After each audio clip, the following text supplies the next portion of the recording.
I'm Diana, 32, and I never thought I'd be the type to cut off my own family.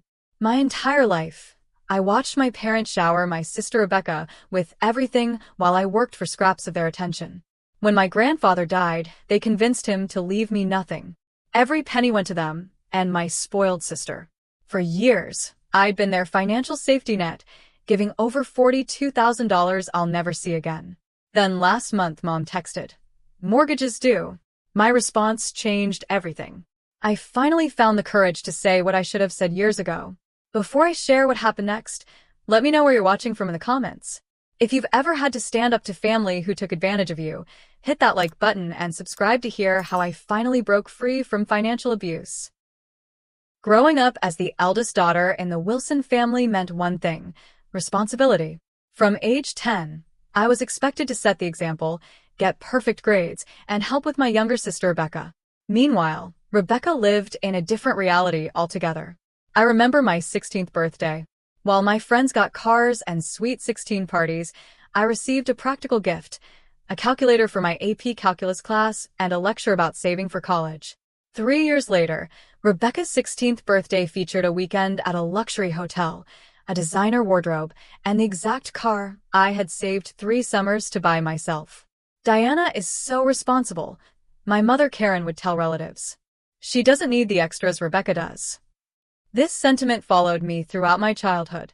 When I made honor roll consistently, my achievements were expected. When Rebecca managed to pull a B- average, my parents threw a celebration dinner. My father Robert was less obvious about the favoritism, but enabled it through his silence. A quiet man who worked as a civil engineer, he would occasionally slip me $20 when I achieved something significant, a secret acknowledgement that never translated to actual equality in our home. College was where the disparity became impossible to ignore. Despite my scholarships, I worked 30 hours weekly at a campus bookstore to cover remaining expenses. Rebecca attended the same university 3 years later, but her experience was completely different. My parents paid her full tuition, housing in the premium dorms, and a monthly allowance that exceeded what I earned working. When I asked about this disparity, my mother's response was cutting. "You've always been good with money, Diana. Rebecca needs more support to succeed." After graduation, I moved to Chicago and secured an entry-level position at Nelson and Burke, a respected accounting firm.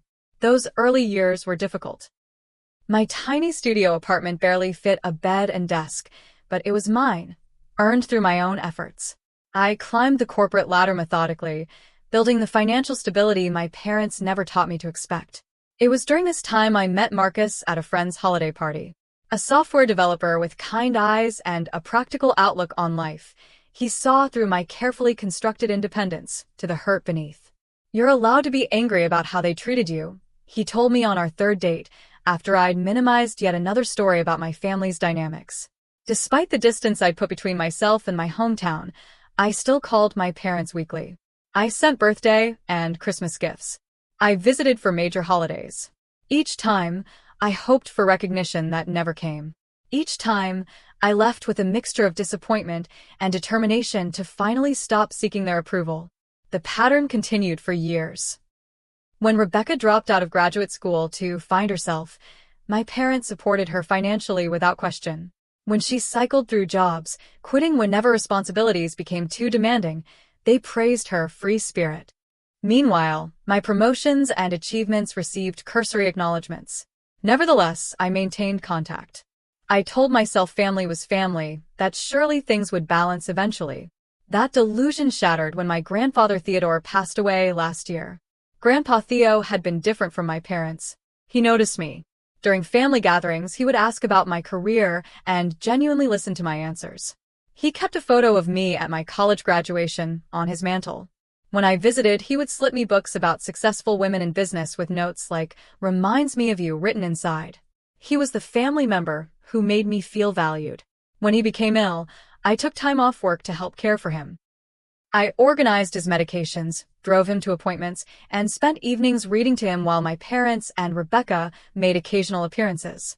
During those quiet hours, he would sometimes squeeze my hand and say, "You're a good egg, Diana.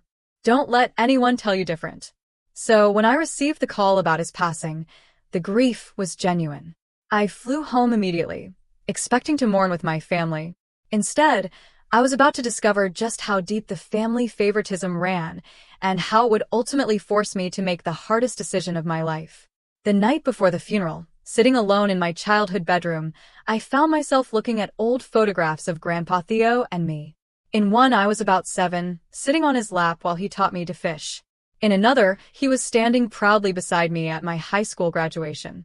I traced his face with my finger, whispering, "I miss you already." Little did I know, the next day would bring revelations that would change everything I thought I knew about my family and about the grandfather I had loved so dearly. The funeral for Grandfather Theodore was a somber affair, held at the same church where he had attended services for over 50 years. I sat in the front row beside my parents and Rebecca, accepting condolences from distant relatives and my grandfather's friends. Many approached me specifically, mentioning how Theodore had spoken highly of me, how proud he was of my accomplishments. Each comment strengthened my resolve to honor his memory. 3 days later, we gathered at the office of Franklin Bradley, my grandfather's attorney, for the reading of the will. The office was furnished with dark wood and leather, photographs of Franklin's sailing adventures decorating the walls. My grandfather had mentioned several times over the years that he had taken care of me in his will. While I wasn't expecting a fortune, his words had provided comfort, a final validation of our special bond. "Before we begin," Franklin said, adjusting his reading glasses, "I want to express my condolences. Theodore was not just a client, but a friend." As Franklin began reading the standard legal preamble, I noticed my mother and Rebecca exchanging glances. Something about their expressions made my stomach tighten. "To my daughter Karen and her husband Robert, I leave my house and all its contents, valued at approximately $320,000. My parents nodded, unsurprised. "To my granddaughter Rebecca, I leave my investment portfolio, currently valued at $175,000, and my collection of rare coins, appraised at $42,000. Rebecca smiled, reaching for my mother's hand. "To my granddaughter Diana," Franklin continued, looking up at me over his glasses, "I leave my collection of books, particularly those we discussed during our time together, and my fishing equipment, which brought us joy on our outings." I waited for more, but Franklin had already moved on to smaller bequests to distant relatives. The room seemed to tilt around me. Books and fishing gear. Nothing else. "Is that all?" I asked when Franklin finished, my voice sounding distant to my own ears. Franklin looked uncomfortable. "Yes, that's the entirety of your grandfather's bequest to you." "But that can't be right," I said. "He told me he had taken care of me in his will." My mother cleared her throat. "Diana, this isn't the time or place." Franklin shuffled papers. "I should mention that this will was updated approximately 8 months ago. The previous version had a different distribution, but Theodore was of sound mind when he made these changes." 8 months ago, when I was working 60-hour weeks in Chicago while my parents had daily access to my grandfather. The drive home from the lawyer's office was a blur. I declined the family lunch, claiming I needed to make work calls. Instead, I drove to Lakeside Park, where Grandpa Theo had taught me to fish. Sitting on our favorite bench, I finally let the tears come. Not for the money itself, but for what it represented. Even my grandfather, in the end, had chosen Rebecca over me. My phone rang. It was Stephanie, my best friend since college. "How did it go?" she asked. "They got everything," I said, my voice breaking. "Mom, Dad, Rebecca. I got his books and fishing gear." A pause. "Oh, Diana. He changed his will 8 months ago. They must have gotten to him somehow." "Are you sure? That doesn't sound like the grandfather you described to me." "I don't know what to believe anymore," I admitted. "But I'm going to find out." That evening, I drove to my parents' house, determined to get answers. I found them and Rebecca in the living room, already discussing how to invest the inheritance. "I need to talk to you," I said from the doorway. My mother looked up, irritation crossing her face. "We thought you'd gone back to Chicago." "Not yet. I want to know what happened with Grandpa's will." My father shifted uncomfortably in his chair. "These things are complicated, Diana. 8 months ago, his will was different." "What changed?" Rebecca rolled her eyes. "Why does it matter?" "It's done." "It matters to me," I insisted. He told me he had provided for me. My mother stood up. Your grandfather realized that Rebecca needs the financial support more than you do. You have your career, your stability. Rebecca is still finding her path. Finding her path? She's 29 years old. When does she become responsible for herself? That's unfair, my father interjected. Your sister has different challenges. Like what? Being spoiled her entire life? Having everything handed to her? Rebecca's face flushed. Just because you decided to be a corporate drone doesn't mean I have to follow your boring life choices. We've been supporting Rebecca while she explores her options, my mother added. The inheritance will give her a foundation. And what about me? Didn't I deserve anything from Grandpa? My mother's expression hardened. You were always good with money, Diana. You don't need the help. Those words, repeated from my childhood, hit me like a physical blow. My financial responsibility, cultivated through necessity rather than choice, had once again been weaponized against me. Did you talk to Grandpa about changing his will? I asked directly. The momentary glance between my parents was all the confirmation I needed. We discussed family needs with him, my father admitted. As parents, we have to consider what's best for both our children. Both. When have you ever considered what's best for me? That's not fair, my mother snapped. We've always been there for you. I laughed bitterly. Been there for me? When? When I worked through college while you paid Rebecca's way. When I built my career without any support. Or maybe when I helped you with your financial emergencies time after time. The room fell silent. What financial emergencies? Rebecca asked, looking confused. I turned to her. You didn't know? Our parents have been coming to me for money for years. That's why I'm good with money. Because I've had to be, to support not just myself, but all of you. The revelation hung in the air as I walked out, closing the door firmly behind me. In the rental car, I gripped the steering wheel until my knuckles turned white, finally acknowledging the truth I'd been avoiding for years. My family had been using me, and I had allowed it to happen. The first time my parents asked me for financial help was 3 years after I moved to Chicago. I had just been promoted to staff accountant at Nelson and Burke and had finally started building a modest savings account. The call came on a Tuesday evening as I was preparing dinner in my apartment. Diana, it's Mom. We have a situation. Her voice had that particular tone, a mixture of urgency and martyrdom that I'd come to recognize as a prelude to bad news. The situation was a 3-month delinquency on their mortgage. The bank was threatening foreclosure. They needed $7,800 to get current and avoid losing their home. My father had been between projects, Mom explained, and they had fallen behind. I transferred the money that night, dipping into the savings I'd earmarked for a down payment on my own place. When I asked about a repayment plan, my mother sounded offended. We're family, Diana. We don't need formal arrangements between us. We'll pay you back when things stabilize. Things never stabilized. 6 months later, they needed $2,500 for property taxes. Then $1,800 for a new furnace. Each time, I transferred the money without question. Each time the promise to repay faded a little quicker. Rebecca's financial needs soon joined the parade of requests. Her car needed $3,200 in repairs. Her apartment security deposit was $2,000. A medical bill for $4,500 arrived after an emergency room visit when she lacked insurance. Each time, my parents called me rather than dealing with the situation themselves. Rebecca is struggling right now, they would say. You know how hard things are for young people these days. The irony that I was only 3 years older than Rebecca never seemed to register with them. Meanwhile, my own life was on hold. The vacation to Puerto Rico with Stephanie, planned for months, was canceled so I could cover my parents' property tax bill. The engagement ring Marcus and I had chosen was downgraded to a simpler model so I could help with Rebecca's medical expenses.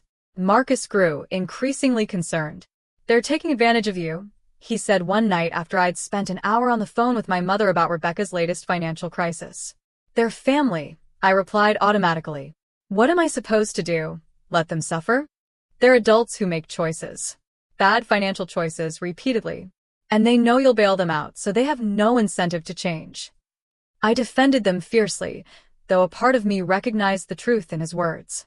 That part grew larger with each request, with each broken promise to repay, with each casual dismissal of my own financial goals.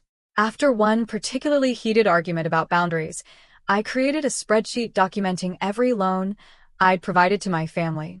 The total shocked even me, $42,385 over 5 years. Not $1 had been repaid.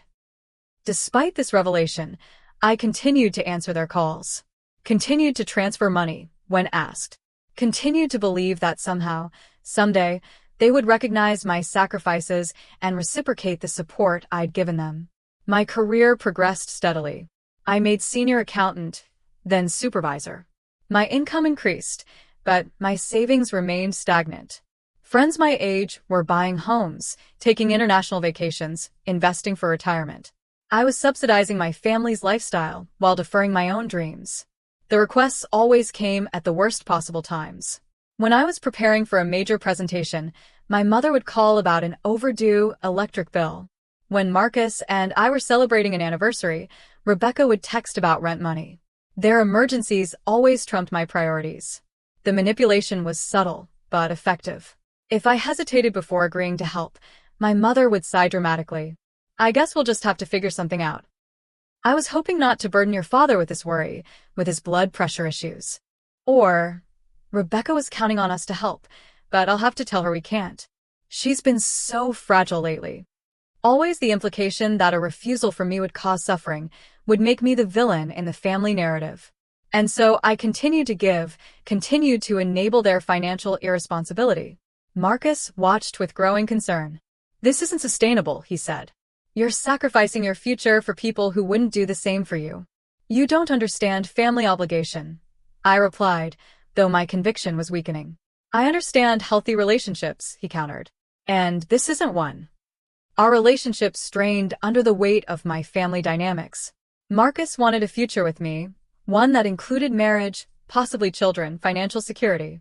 That future seemed increasingly distant as my family drained my resources. Still, I maintained the image of the successful daughter. I visited for holidays, brought gifts, listened to my parents brag about Rebecca's latest endeavors while minimizing my achievements. I smiled through dinners where Rebecca described trips I could never afford because I was paying her bills. The cognitive dissonance was exhausting. I was simultaneously the family success story and the family ATM, the responsible one who could never do enough and the selfish one for occasionally questioning the arrangement. Throughout this period, I maintained detailed records. Every transfer, every broken promise, every guilt trip. Not because I expected repayment, but because some part of me needed evidence that I wasn't imagining the imbalance, that my growing resentment had foundation in reality. As my 30th birthday approached, Marcus suggested therapy. "Not because there's something wrong with you," he clarified, "but because you deserve support navigating this situation." I resisted initially. Therapy felt like an admission of failure, that I couldn't handle my family on my own. But as another year passed with no change in the dynamic, I finally made an appointment with Dr. Jessica Winters, a therapist specializing in family relationships. In her comfortable office, surrounded by plants and calming artwork, I unfolded my family story. With each session, patterns emerged that I had been too close to see. The financial exploitation was just one manifestation of a deeper dysfunction. "What you're describing sounds like financial abuse," Dr. Winters said during our third session. "Your family has created a dynamic where your resources are seen as communal property, while theirs remain private. That's not reciprocity. That's exploitation." The word abuse felt extreme, yet accurate. It created a framework for understanding years of manipulation, years of one-sided giving. As I approached the breaking point, one final revelation would push me over the edge, forcing me to make the decision I had been avoiding for years. A decision that would fundamentally alter my relationship with my family and set me on a path to reclaiming my life. The breaking point came unexpectedly during a routine Sunday call with my mother. I had stepped away from brunch with Marcus to take the call, expecting the usual updates about neighborhood gossip and Rebecca's latest endeavors. "Have you seen Rebecca's Instagram?" my mother asked, pride evident in her voice. "The resort in Bali looks absolutely gorgeous." I hadn't seen it. I'd been working 70-hour weeks to complete a major audit for a client. "Bali? I thought Rebecca was job hunting. Oh, she'll restart the search when she gets back. Your father, and I thought she deserved a break after her last position didn't work out. Her last position, a marketing assistant role, had lasted exactly 6 weeks before Rebecca decided it wasn't aligned with her creative vision. How is she affording Bali? I asked, though I already suspected the answer. Well, with part of her inheritance from your grandfather, of course. We thought it was a good investment in her well-being. I ended the call shortly after, returning to the table where Marcus waited patiently. He took one look at my face and knew. What happened? They used Grandpa's money to send Rebecca to Bali, I said flatly. While last month they asked me for $1,200 for her job search expenses. Marcus reached for my hand. I'm sorry. Later that day, scrolling through Rebecca's social media, I came across a video that confirmed what I'd been denying for years. In it, Rebecca lounged by an infinity pool, cocktail in hand, talking to someone off camera. No, I'm not worried about money, she laughed. Between Mom and Dad and Diana the family ATM, I'm covered. The term family ATM echoed in my head for days afterward. It was crude but accurate. That's exactly what I had become. The following week, I made an appointment with my therapist, Dr. Winters, and a financial advisor, William Thompson, recommended by a colleague. I need to make some changes, I told Dr. Winters. But I'm afraid of losing my family completely. She nodded understanding. That's a common fear when setting boundaries with family. But consider this. Are you actually losing relationships, or are you losing the illusion of relationships that were based on exploitation? It feels like abandoning them, I admitted. Diana, parents are supposed to launch their children into independence, not make them responsible for family finances.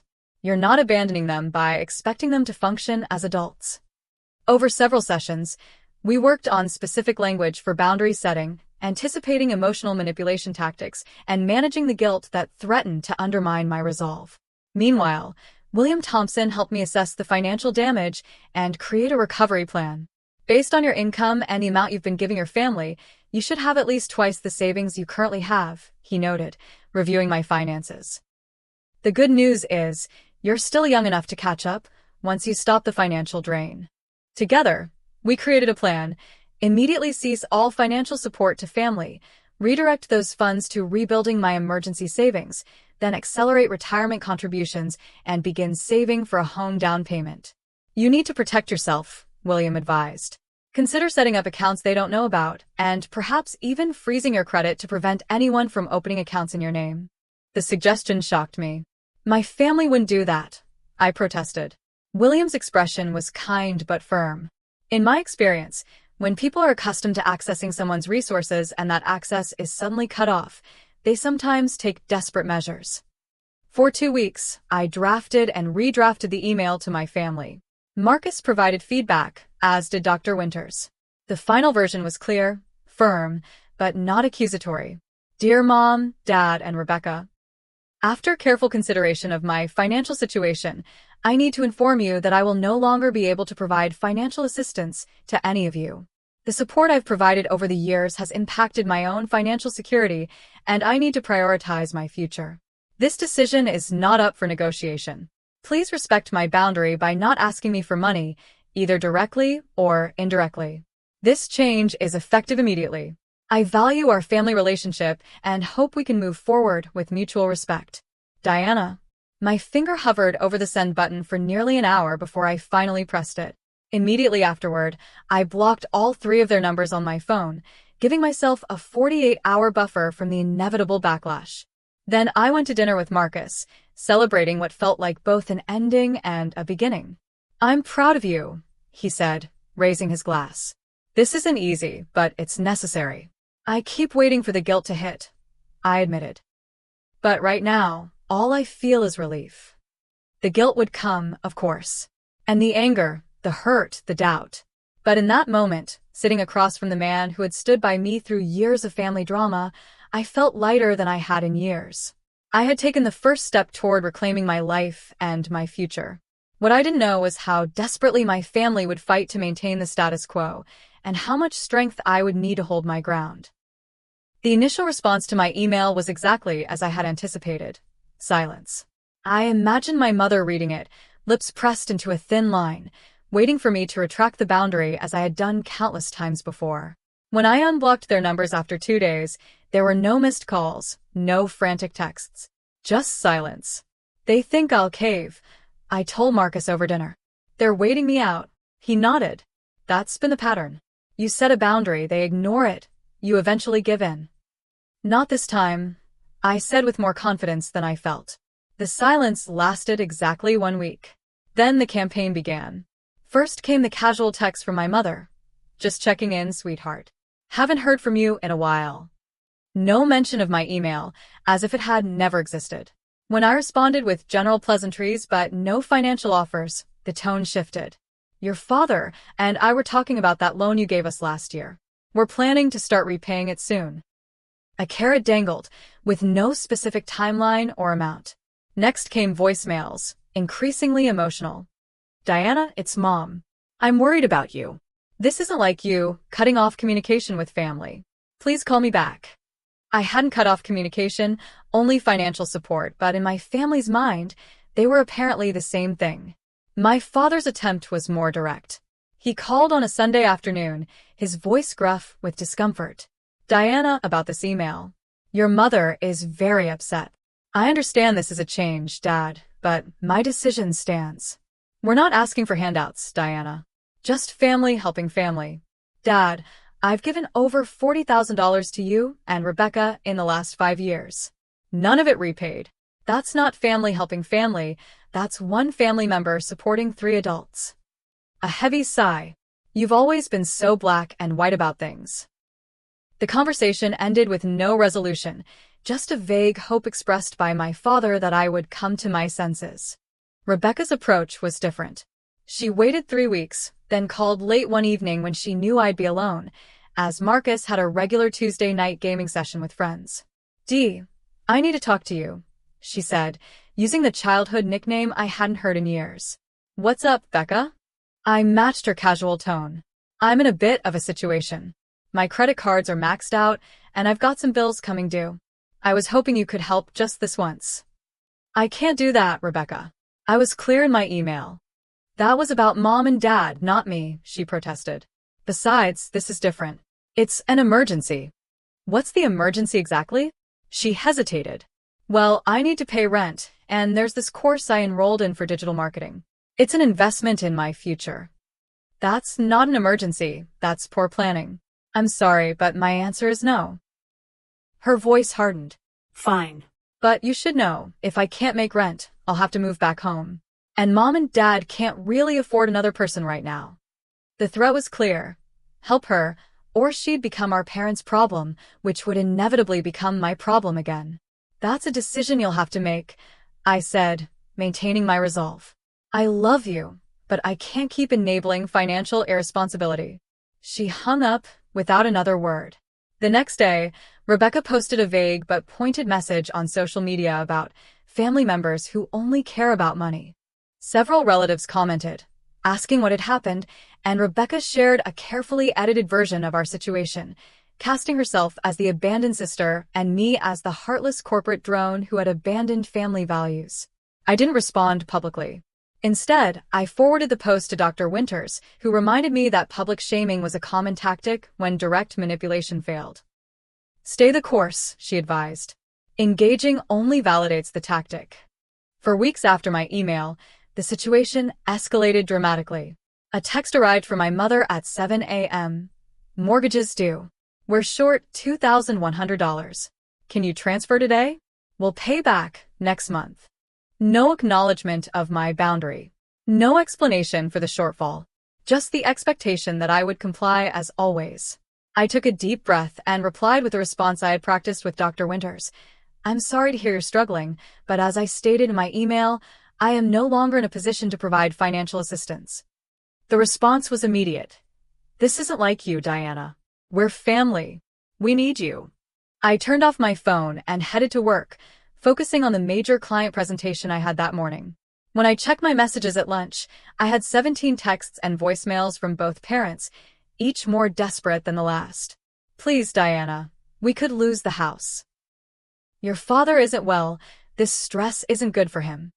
I never thought my own daughter would turn her back on us. The last message was different for my father. We need to have a family meeting. This Sunday, 2 p.m., our house. Non negoziable. I consulted with Marcus and Dr. Winters before agreeing to attend. Both advised caution. This has all the hallmarks of an ambush, Marcus warned. They're going to gang up on you. I can handle it, I assured him. I need to do this in person, once and for all. Sunday arrived with a knot of anxiety in my stomach. When I pulled up to my parents' house, I noticed several extra cars in the driveway. My Aunt Patricia's sedan. My Uncle George's SUV. Even my cousin Michael's motorcycle. Inside, the living room had been arranged like an intervention, chairs in a circle, somber faces all around. My parents sat together on the sofa, Rebecca beside them, eyes red as if she'd been crying. Diana, my mother began formally. We've asked the family to join us because we're concerned about your recent behavior. Aunt Patricia nodded. We're worried about you, sweetheart. I remained standing, suddenly understanding exactly what this was. This isn't about concern for me. This is an attempt to pressure me into continuing to financially support 3 able-bodied adults. My father cleared his throat. That's unfair, Diana. We've supported you your entire life. Have you? Because from where I stand, I've been supporting all of you for years while putting my own life on hold. Uncle George leaned forward. Karen tells me you've refused to help with their mortgage. Is that true? Yes, I said simply. After years of providing financial assistance with no repayment, I've established a boundary. But they could lose their home, Aunt Patricia interjected. They received a substantial inheritance from Grandpa just a few months ago, I pointed out. What happened to that money? An uncomfortable silence fell over the room. My mother glanced at Rebecca, who suddenly found the carpet fascinating. We had expenses, my father said vaguely. Like Rebecca's trip to Bali? I asked. Or perhaps the new kitchen remodel I noticed when I walked in today? More silence. I'll tell you what happened, I continued, finding strength in finally speaking the truth. You spent it like you spend everything, without planning for the future. And now you expect me to bail you out again. That's not fair, Rebecca protested weakly. Isn't it? You called me the family ATM in your Bali video, Rebecca. Was that fair? My mother gasped. She would never say such a thing. I have the video, I said quietly. I can play it right now if you'd like. No one took me up on the offer. Diana, my father said, his voice taking on the authoritative tone he'd used during my childhood, this has gone far enough. We're your parents. We need your help. Either you help your family or... He trailed off, but the implication was clear. Or what, Dad? Or, I'm not part of this family anymore.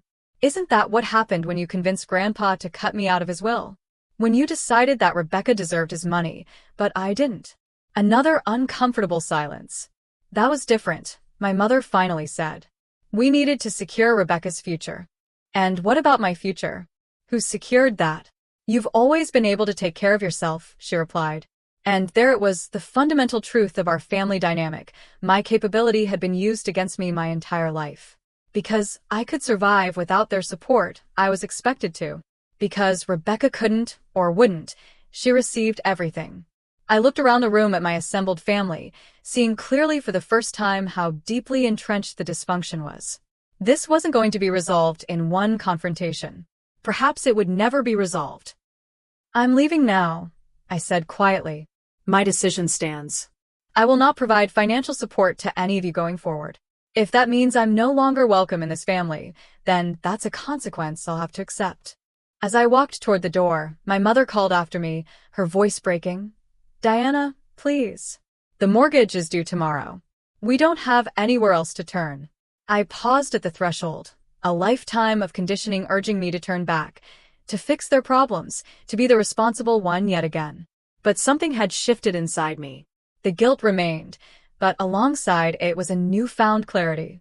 It was time for my one-line response, the words that would change everything.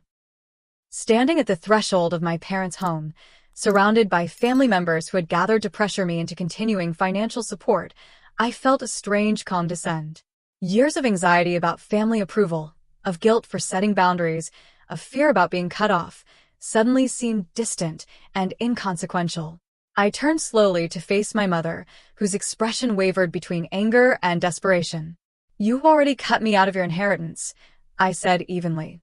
"Consider this my inheritance to myself." The stunned silence that followed was broken only by my footsteps as I walked out the door and to my car. My hands were steady as I started the engine and drove away from the house where I had grown up, away from the family that had taken so much while giving so little in return. The chaos began within the hour. My phone exploded with notifications. First came my mother's tearful voicemail, oscillating between begging and blaming. "How could you say such a cruel thing? After everything we've done for you? Please, Diana, we need you. We're going to lose everything." My father's messages were shorter, angrier. "Your behavior today was inexcusable. When you're ready to apologize, we'll talk." Rebecca's approach was more direct, a series of increasingly threatening texts. "You've really done it now. Mom hasn't stopped crying. Dad says he might need to go to the ER. His blood pressure is so high. If they lose the house, it's on you. I hope you can live with that. Everyone in the family knows what you did. No one's on your side."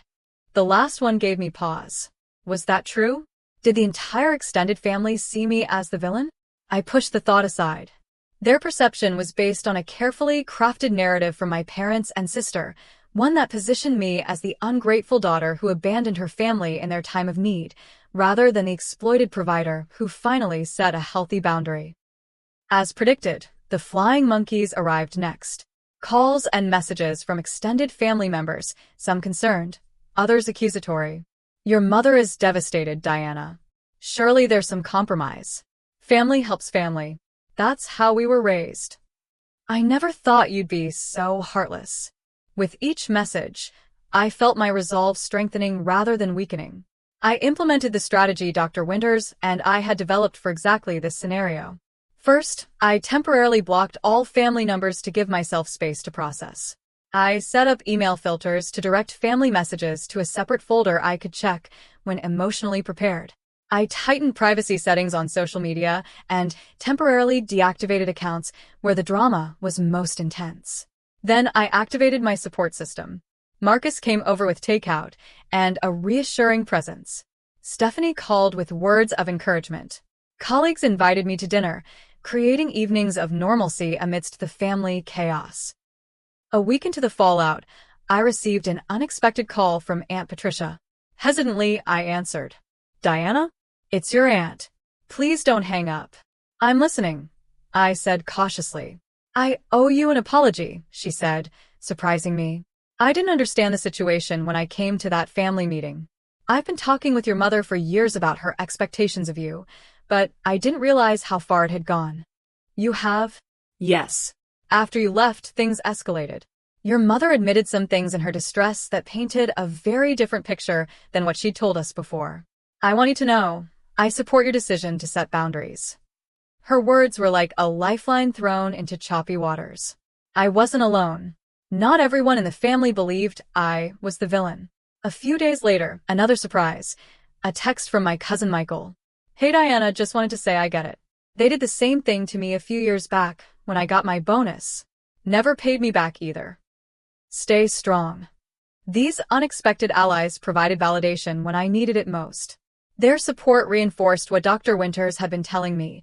My perception of the situation wasn't distorted, my boundaries weren't unreasonable, and I wasn't alone in experiencing financial exploitation within the family.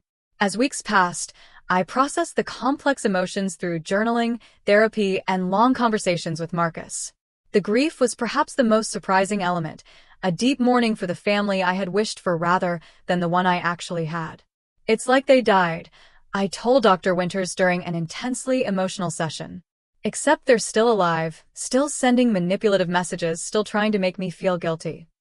"You're grieving the loss of illusion," she explained.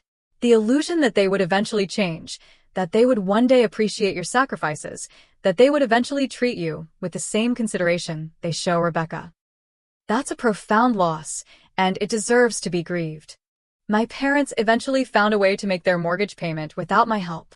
I learned through Aunt Patricia that they had taken out a personal loan at a high interest rate, a stopgap measure that addressed the immediate crisis, but not the underlying financial mismanagement.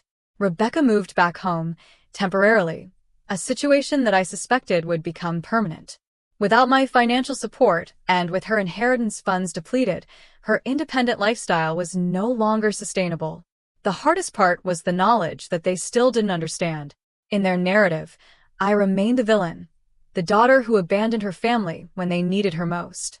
They couldn't, or wouldn't, see the years of one-sided giving, the exploitation of my success, the fundamental unfairness of expecting one child to support 3 adults.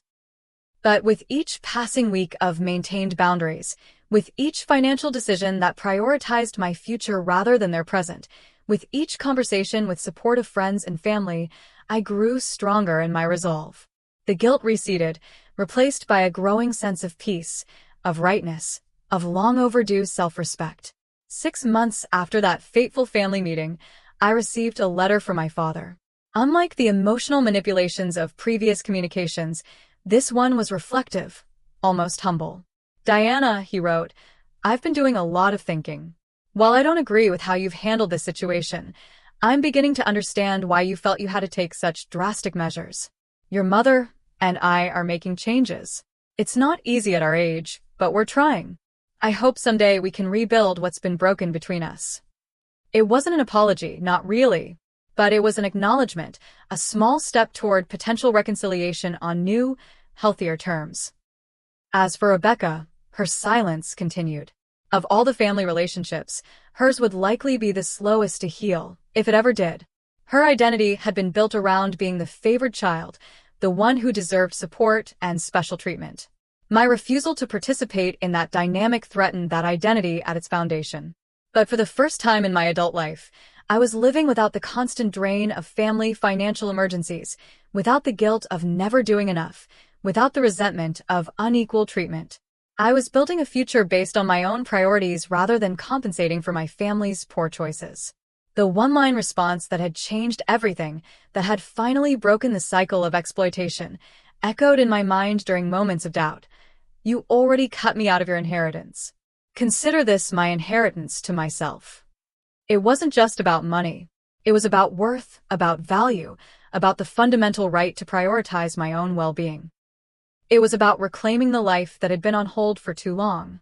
And despite the pain, despite the ongoing family drama, despite the unresolved relationships, I knew with absolute certainty that I had made the right choice. The inheritance I had given myself, the gift of boundaries and self-respect, was worth more than any dollar amount my grandfather could have left me. 6 months after establishing my financial boundaries with my family, I stood in the kitchen of my new condo, watching the morning light filter through windows that were mine, in a space that was mine, purchased with money that was mine. Marcus leaned against the counter, coffee mug in hand, watching me with a smile. "What are you thinking about?" he asked. "How different everything is," I replied. A year ago, I couldn't have imagined this. The changes have been both profound and practical. Without the constant drain of supporting my family, my financial situation had improved dramatically. The promotion to senior manager at Nelson and Burke, which had come 3 months earlier, allowed me to finally achieve the savings goals William had helped me establish. This condo, a modern 2-bedroom in a neighborhood I had previously considered beyond my reach, was the physical manifestation of my newfound financial independence.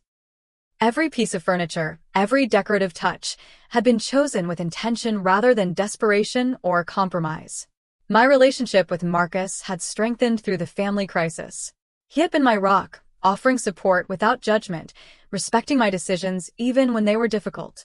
The small velvet box hidden in my desk drawer, waiting for the perfect moment to propose, was evidence of my confidence in our future together. As for my family, the situation had evolved in unexpected ways. Contact had been re-established, but on dramatically different terms. After 4 months of minimal communication, I had suggested meeting my parents at a neutral location, a coffee shop downtown. Marcus accompanied me for moral support but sat at a separate table, giving us privacy while remaining nearby if needed. That first meeting had been awkward, stilted.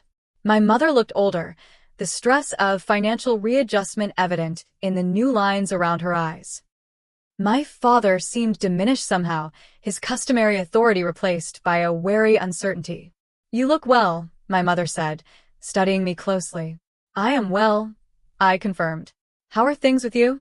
The careful dance of small talk eventually gave way to more substantive conversation. They had been forced to make significant changes. The house, too expensive without my subsidies, had been sold. They had downsized to a small townhouse in a less prestigious neighborhood. "It's an adjustment," my father admitted. "But the mortgage is manageable now."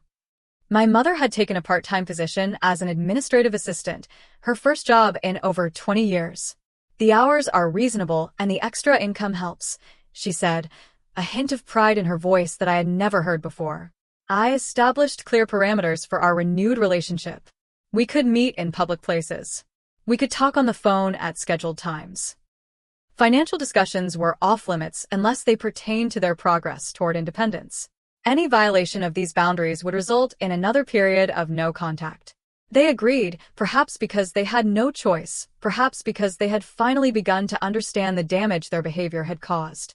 Either way, our interactions had a new framework, one built on mutual respect rather than exploitation. Rebecca's journey had been more complicated. After moving back home, she had cycled through resentment, blame, and finally, grudging acceptance of the new reality. When my parents downsized, she had been forced to find her own housing and sustainable employment for the first time in her adult life. Surprisingly, she had risen to the challenge. Through a friend of a friend, she had secured a position as an assistant at a small marketing firm. The salary was modest, the work demanding, but she had maintained the job for 4 months now, longer than any previous employment. Our relationship remained strained, but a tentative reconciliation had begun with an unexpected text. "I got my first raise today. Did it without anyone's help." The simple acknowledgement of her own capability, of the satisfaction that came from earned success rather than handouts, suggested a shift in her perspective, a glimmer of the independent adult she might become. The most unexpected development had been the strengthening of relationships with extended family. Aunt Patricia had become a regular presence in my life, our Sunday phone calls a source of genuine connection.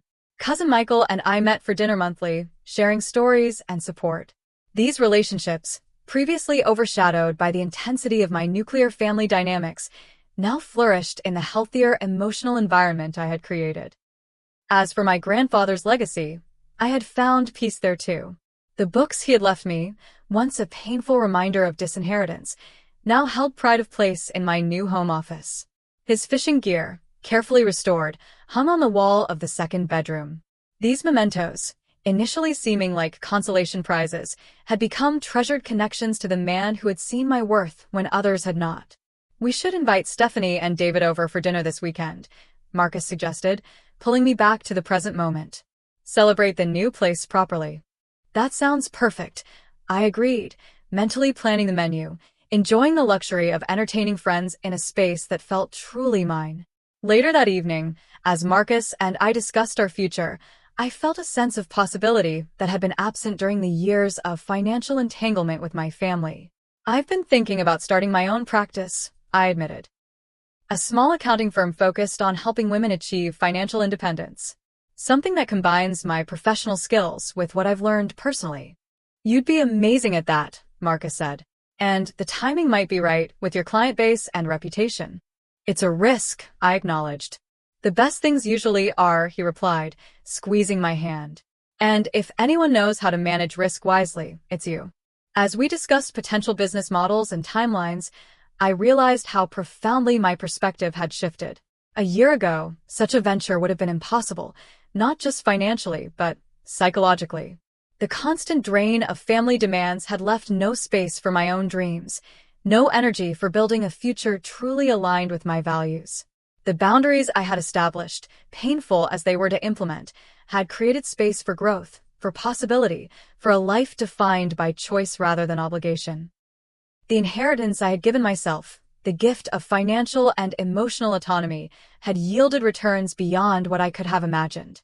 Looking around at the home I had created, at the partner who supported me, at the future opening before me, I felt an overwhelming sense of gratitude. Not for what had been taken from me, but for what I had found the strength to reclaim.